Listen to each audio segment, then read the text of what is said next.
અમરેલી જિલ્લાના સાવરકુંડલા તાલુકામાં ભમર ગામે ચૂંટણીનો બહિષ્કાર કરવાની ચીમકી આપવામાં આવી રહી છે, કારણ કે સરકાર તરફથી યોગ્ય રાહત પેકેજ અથવા તો દેવા માફીની જાહેરાત ન થવાને કારણે ગ્રામજનોએ આંદોલન યુક્ત પગલું ભર્યું છે.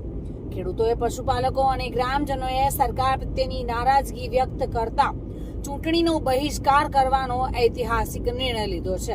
વરસાદી માવઠાના કારણે ખેડૂતોને અતિ ભારે નુકસાન થતા સરકાર તરફથી નકારાત્મક યોગ્ય સહાય, પાક વીમો, દેવા માફી જેવી નિર્ણય ન લેવાના કારણે ખેડૂતો નારાજ થયા છે. જોકે આગામી દિવસોમાં યોગ્ય કરવામાં નહીં આવે તો ચૂંટણીનો બહિષ્કાર કરવાની ચીમકી ઉચ્ચારવામાં આવી છે.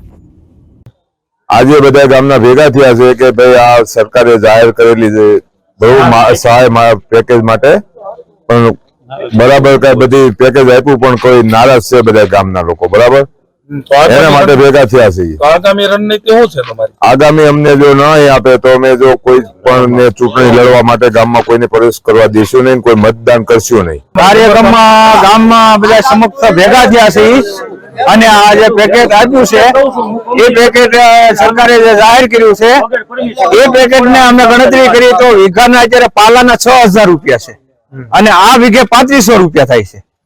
અમારે લેણું માફ કરવાનું છે. લેણું માફ ન થાય તો હું રણનીતિ? તો અહીંયા રણનીતિમાં કોઈ રાજકીય કોઈ નેતા પક્ષે કોઈ આવશે કરે છે તો એને ગામમાં કરવા દઈશું નહીં. સમીર ખોખર સાથે bureau report, today Gujarati news.